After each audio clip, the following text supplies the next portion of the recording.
করে নাই, তবে কখন করেছিল? ঘরে দুপুরের বেলায় আমার প্রেমময়ী শ্রীমতী রানী সরোজ পূজা করেছিল। তবে ঘর দুপুর বেলায় কি করেছিল? তবে কোন দুপুর বেলায় করেছিল? এই যে যাবতীয় জগতে দুপুর বেলায়? না না না না, এই যাবতীয় জগতে দুপুর বেলায় আমার রানী সরোজ পূজা করি না।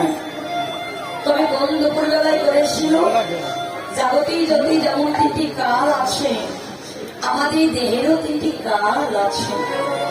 যাবতীয় জগতে তিনটি কাল কি কি? এক হলো সকাল, দুই হলো দুপুরে কাল, তিন হলো সন্ধ্যার কাল। এগুলো যাবতীয় জগতে তিনটি কাল। আমাদের দেহে তিনটি কাল কি কি?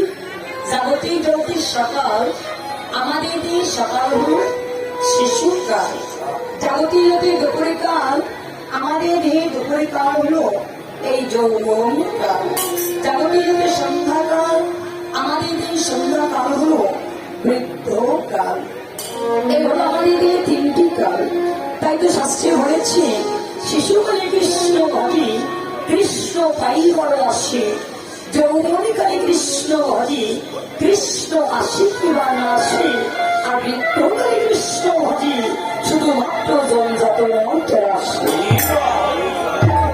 শিশুকালে কৃষ্ণ ভজন করলে কৃষ্ণকে পাওয়া যেতে পারে, আর যৌবনকালে কৃষ্ণ ভজনা করলে এই যৌবনের উন্মাদনায় কৃষ্ণ আসতেও পারে, আবার নাও পারে। আর বৃদ্ধরা আসলে কেমন হয় বাবা? গালে দলিত থাকে না, শ্রবণ ঠিক মতো শোনে না, শ্রবণ ঠিক মতো চলে না, এই জিহ্বা আড়ষ্ট হয়ে যায়। এই রসনায় সঠিকভাবে কৃষ্ণ কথাটা আসে না। শিশুকালে যেমন বলতে পারি, প্রভু একবার দয়া করো, বৃদ্ধরা আসলে ওই দয়া করার যে বেশি যায়, প্রভু এখন দোয়া করো, আমার যাওয়ার সময় হয়েছে।